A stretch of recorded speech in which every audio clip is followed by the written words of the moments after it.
Segundo a física, o tempo é uma ilusão. Não avança, não tem direção e é uma alucinação coletiva. A percepção psicológica do tempo é que ele flui.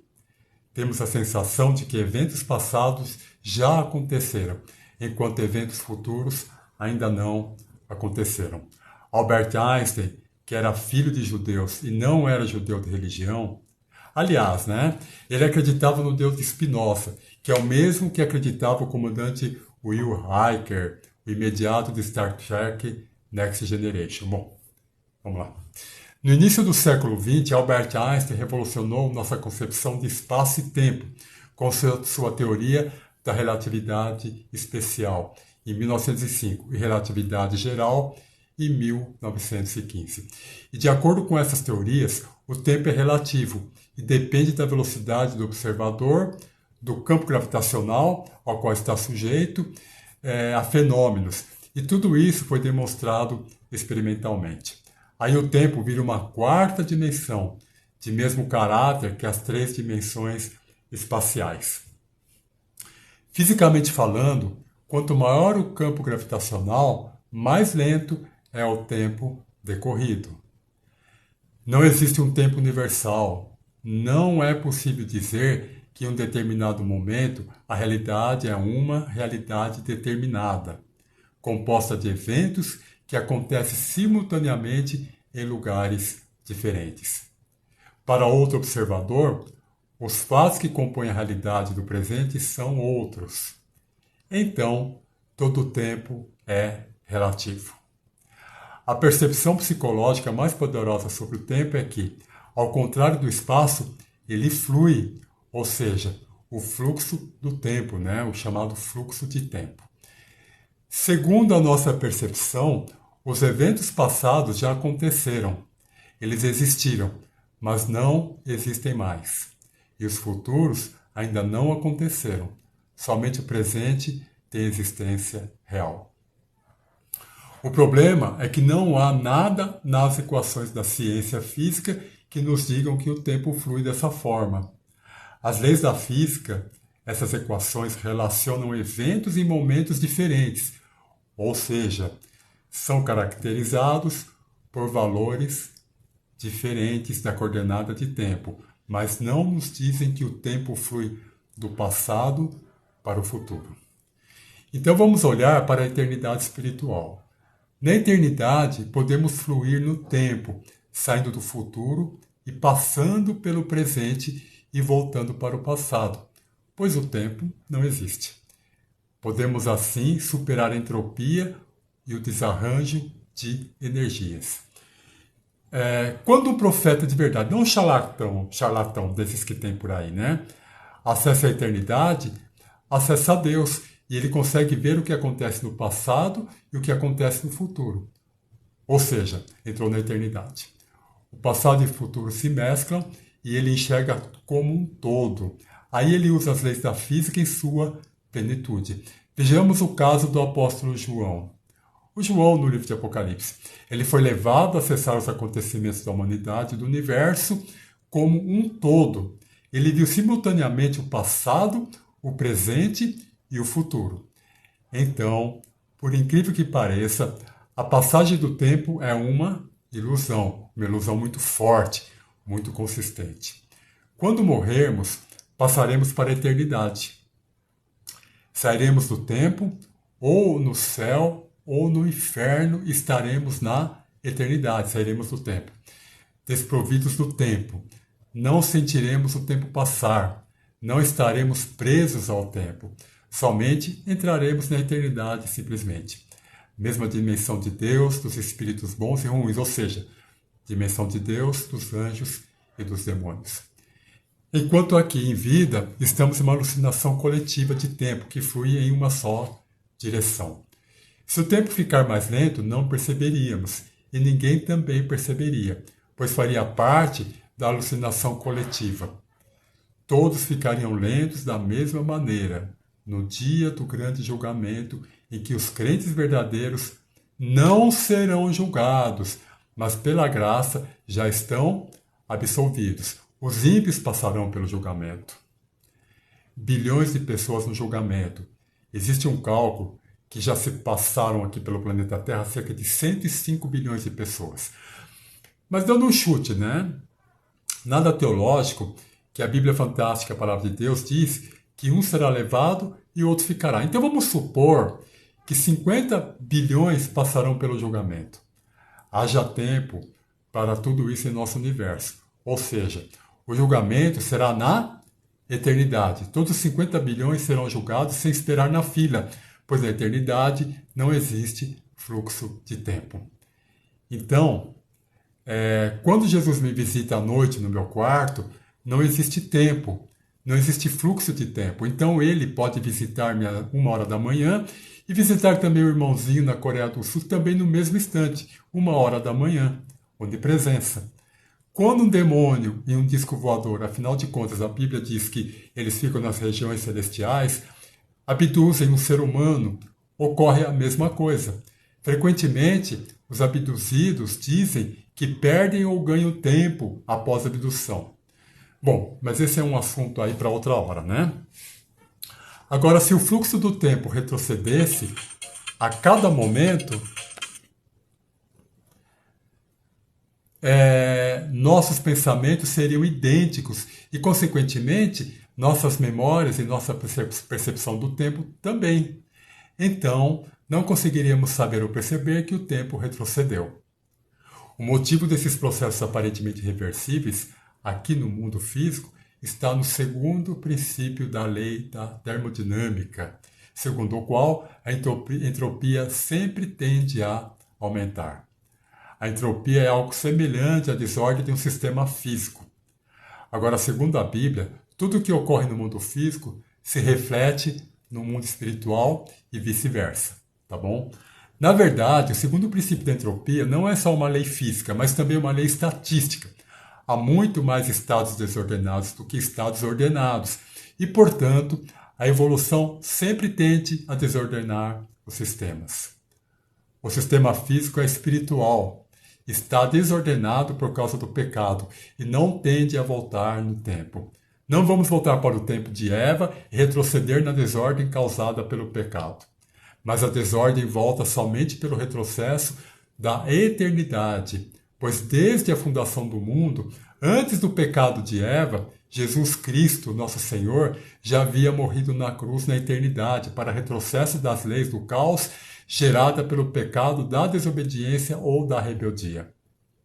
Jesus precisou sair da eternidade e entrar na linha de fluxo do tempo para corrigir a linha de entropia do tempo, do caos à ordem novamente para a redenção do homem. Então o que o diabo quer? Continuar na entropia, desordem gerada a partir do tempo para perpetuar o caos na eternidade. Ele sabe que se o mundo sair do tempo, das 4 dimensões, incluindo aí o tempo, ele perde o controle da percepção do homem de que o tempo cura tudo, inclusive o pecado, segundo o diabo, né? É o que diz aquele ditado, que o tempo cura tudo. Distinguir o passado com menor entropia do futuro com maior entropia é fundamental para acessarmos a desordem criada no caos do pecado. Logo, é fundamental que os processos de perdão e regeneração ocorram de maneira eficaz, para que a desordem seja o menor possível até chegarmos à eternidade, onde o caos será zerado.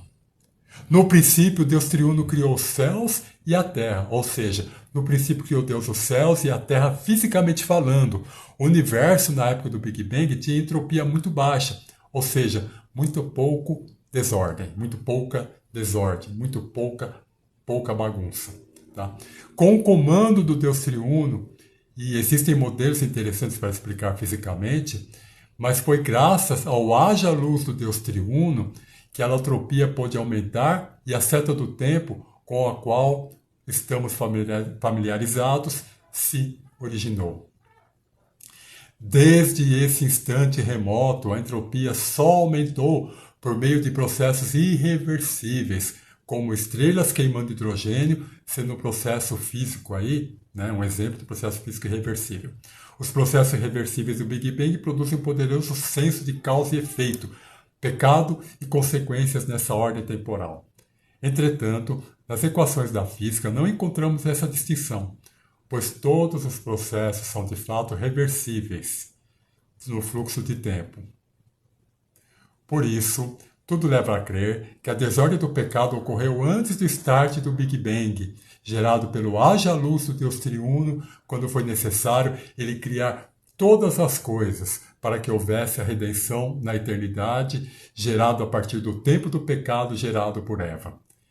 Agora, se joga uma pedra no lago com uma determinada energia, né, as ondas sísmicas da pedra afundando vão gerar essas ondas sísmicas. Segundo as leis da física, o contrário é possível. As ondas vão em sentido contrário, a pedra volta do lago para a minha mão e a energia fica contrária. Portanto, colocaremos a causa no passado, tá? No reino da baixa desordem, ou até mesmo na desordem zero. É por isso que falamos de causas e efeitos, em que as primeiras precedem às segundas.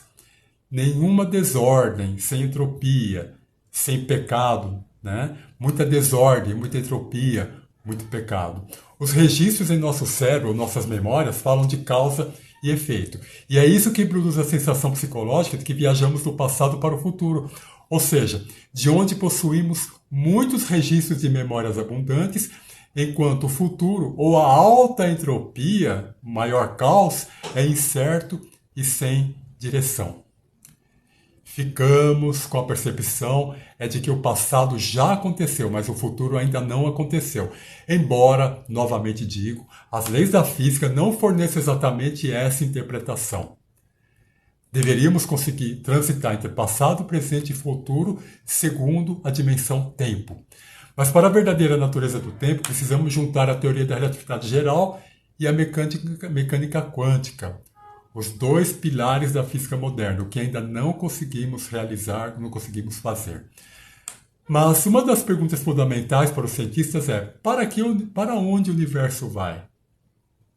A crença geral é que isso dependeria de um fator desconhecido que mede a densidade da matéria e da energia escura que há em todo o cosmos. Se considerarmos que esse fator é maior que a unidade, o universo seria uma esfera. Sem energia escura mencionada antes, o universo deixaria de se expandir e tenderia a se contrair. Aliás, está lá em Ezequiel que, com o tempo, Deus vai contrair tudo o céu vai se enrolar como se fosse um pergaminho. E, aliás, a Bíblia não é um livro que descreve tudo cientificamente. Científica, não é. Não é um tratado científico, é um livro inspirado por Deus que demonstra que Deus está preocupado em demonstrar o amor dele por nós.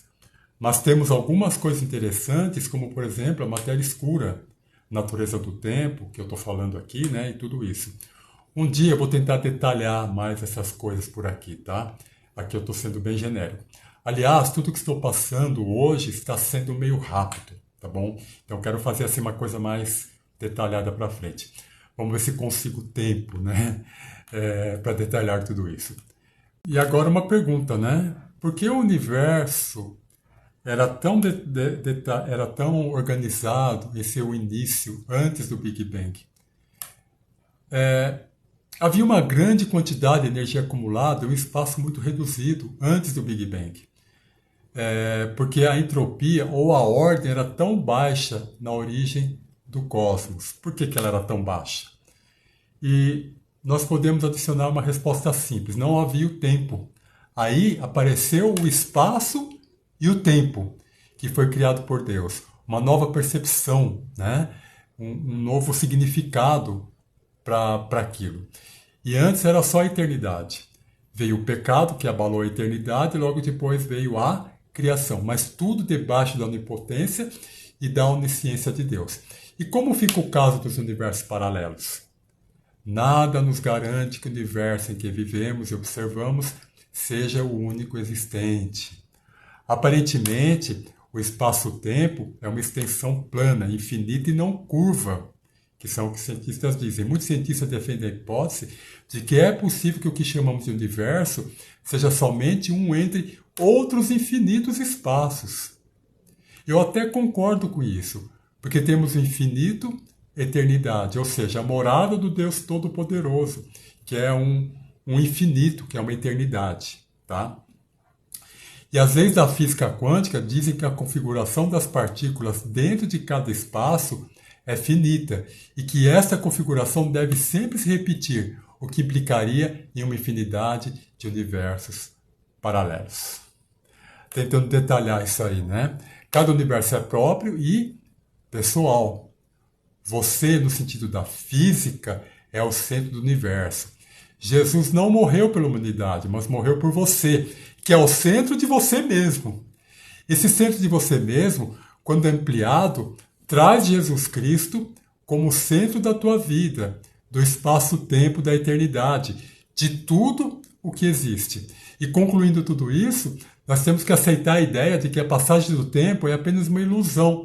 E o nosso desejo profundo de nossa alma é passarmos para a eternidade, livrando a nossa mente e espírito do tempo, da entropia alta do tempo, que causa cada vez mais pecado e desordem em nosso cosmos individual, passando para a eternidade, onde tudo deixa de ser tempo.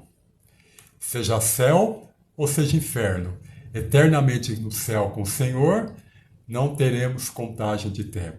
E eternamente no inferno, sendo torturado pelos pecados, né? Eternamente torturado, também sem o tempo, tá bom? Então precisamos cuidar para que possamos passar para a eternidade, para que passemos para a eternidade juntamente com o Senhor, onde não estaremos mais presos ao tempo. Eu costumo dizer, né, e brincar, principalmente com as pessoas da minha família, que eu vou me sentar numa cadeira de balanço e demorar 1 milhão de anos para ir até o fundo e para voltar nessa cadeira, contemplando o Criador na minha frente, contemplando a Deus na minha frente, contemplando ao seu Filho, que é Deus também, Jesus na minha frente, e contemplando também o Espírito Santo, que também é Deus na minha frente, e batendo um longo papo de eternidade e perguntando principalmente sobre os mistérios científicos que estão na cabeça do nosso Deus triuno, tá bom? Que o Senhor te abençoe e te guarde, que o Senhor resplandeça o rosto dele sobre a sua vida, e obrigado por ficar até o final, e eu peço que você entre no nosso canal, que você compartilhe o nosso canal com outros, se inscreva e dê o seu joinha, e faça um comentário também, para que a gente possa continuar aí, a nos sentirmos incentivados a continuar com o nosso canal. Obrigado.